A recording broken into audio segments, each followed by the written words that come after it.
Welcome to the Creative Playing Podcast Network. Join us as we share our favorite RPGs, one-shot games, tabletop games, reviews of items, and convention panels, and other exciting things that we run into from time to time. Sit back and enjoy the show.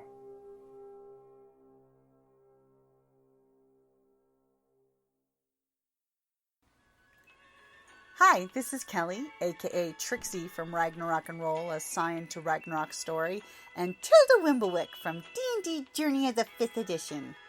First off, I would just like to say thank you to everyone for listening to our varied adventures, as well as for rating us on iTunes and RPGpodcast.com. If you haven't rated us yet, we would greatly appreciate it if you could. And if you're looking for more ways to support our efforts, we are now on Patreon, a great site where you can help us continue making more podcasts, as well as some special surprises for our patrons. If you can, please look us up at www.patreon.com/cppn. Every little bit helps. And again, thank you for listening. Hey guys, welcome back to RPG A Day 2018. We are at August the 22nd. Which non-dice system appeals to you? This is the good question, because there are a lot of great diceless games out there.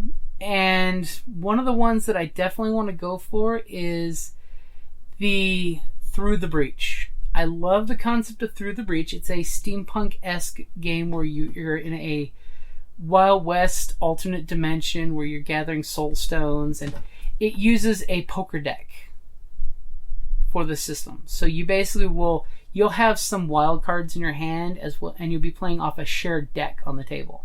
And you can actually cheat fate with the cards that you hid in your hand now. And the thing is, higher is not always better when it comes to the cards. So sometimes you may actually want to have lower cards in your hand, up your sleeve as they refer to it. So that way you can slip out and swap cards. And it really does give a really cool steampunk western poker table feel, where you're sitting there and you're playing with the poker deck. And of course they theme the decks, which is cool. Like if you purchase their decks, they actually have the different factions or different houses in the deck. So I would have to go with Through the Breach, and it's also the same mechanic that's used in Malifaux, their actual tabletop war game, which is also a good game. Awesome miniatures. I mean, if you ever get a chance to look at Malifaux or Through the Breach, check out their website with Weird. They also have great convention support. I'll throw that one out there. So you just go up to their site, you check out the stuff. You can actually have an army of hillbilly goblins, or you can have the guild, or the Unborn, which are basically supernatural weird creatures, and cool miniatures that go with it too. So you get the really cool poker deck, so you can actually play poker with your friends with the deck later if need be. Or one of these days, I think I'll take one of my Malifaux decks and play solitaire on camera or something, just for giggles, just to show off their cool cards, because the artwork is really nice on them. And I am always a fan of cool artwork, because hey, art inspires art. Alrighty guys, Through the Breach is my non-dice system that appeals to me because it's cool, it's themed, and it just makes life interesting. Quick second note is the Fate system has fate cards. Instead of rolling the fate dice, you could actually play using a deck of cards for your answers.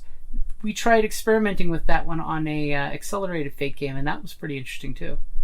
The tactile joy of going and grabbing cards and plopping them down as opposed to rolling dice, because that's something I know in gaming. Dice and cards, it's great to have that tactile play with something at the table. Gets that little RPG fidget spinner out. Alrighty guys, I'll talk to you later, and I think you're gonna like tomorrow's question. Alright, talk to you later. Bye. Down in the depths of the mountain, we dwarves spend our time forging powerful weapons, mining precious gems and metals, and feasting like kings. But after a day of digging for the next Arkenstone, this dwarf likes to come home to a package full of loot. Dungeon Crate is a monthly subscription box service forged specifically for RPG and tabletop gamers. Miniatures, dice, tokens, coins, maps, modules, terrain pieces, handcrafted items, RPG jewelry, and more are yours for only a few gold per month. You even get a digital crate along with a physical one as an added bonus. So are you brave enough to reward yourself with a dungeon crate? By Morden's beard, I hope so. DungeonCrate.com. Let the adventure begin.